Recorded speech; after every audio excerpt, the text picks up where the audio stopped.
Hey there comic book fans, it's Leila here from the Comic Connection with this week's comic book reviews. First up we've got Spider-Man, the Clone Saga, number 1 of 6, written by Tom DeFalco and Howard Mackey, with art by Todd Naok. In this one, dubbed as the Clone Saga the way it should have been told by a couple of its original writers, Peter and MJ are building a future, but Peter is in a lot of turmoil as Aunt May has fallen ill.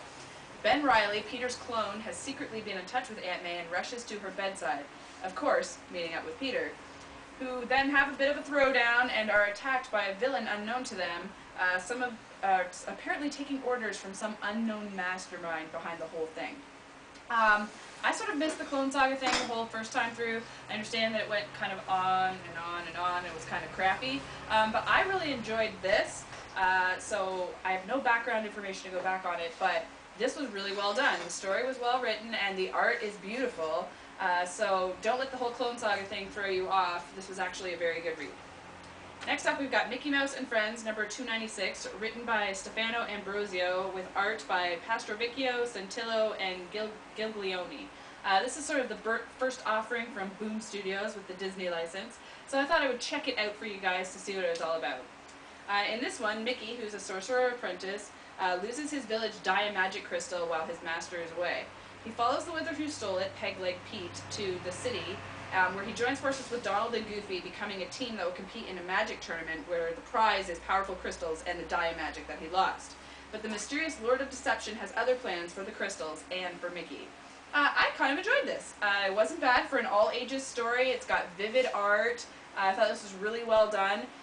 Who knows what's going to happen with this property now that, you know, the Marvel merger with Disney is going on. But I really like the job that Boom Studios did with this. Definitely worthwhile pickup for young readers.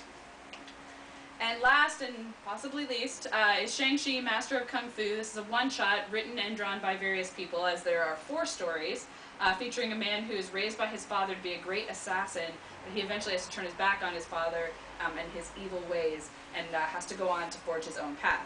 So the only story that I'm going to talk about is the Deadpool one, because this is the only reason that maybe you would buy it, is because you see Deadpool on the cover and you're like, ooh, cool Deadpool story.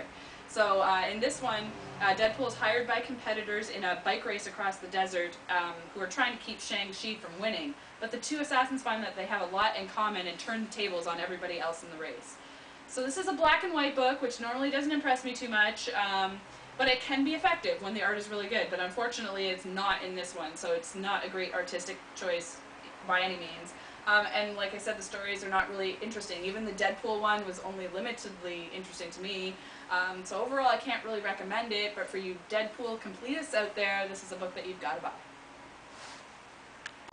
Hey folks, Jim here with some solemn news to start off my review set. This week Rusty Holler passed away at age 45 in his sleep. Now you might know Rusty from his works for Marvel with Alf and Danger Mouse and Count Duckula, but he was also known for his books through Radio Comics, mainly Ace and Queenie in Furla. So I want to give my condolences to his family, friends, and fans. He will be missed. He was a great artist and a really nice guy.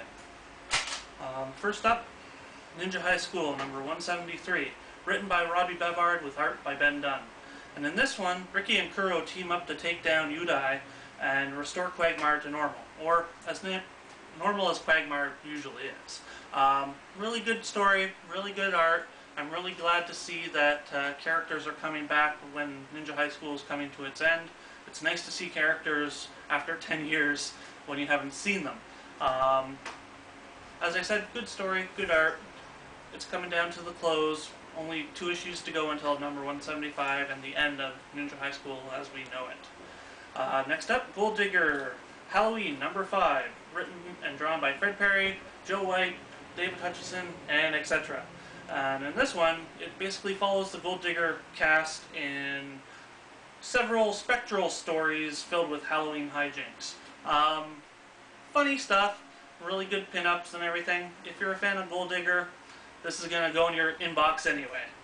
And last but not least, Looking for Group number 1, written by Ryan Somar with art by Lara D'Souza. And in this one, Kale wants to become the greatest hero in history, so he teams up with a warlock named Richard, a priestess named Benny, and a Tor named Crunch. But his dream soon becomes a nightmare. This is basically a collection of the webcomic Looking for Group, and it's really funny. If you're an RPG fan or a Warcraft fan, you're going to enjoy this to no end. It's a lot of fun.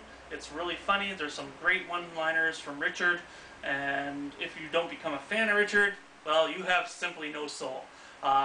This is a great book, so if you have a chance, pick up the hardcover. It's great.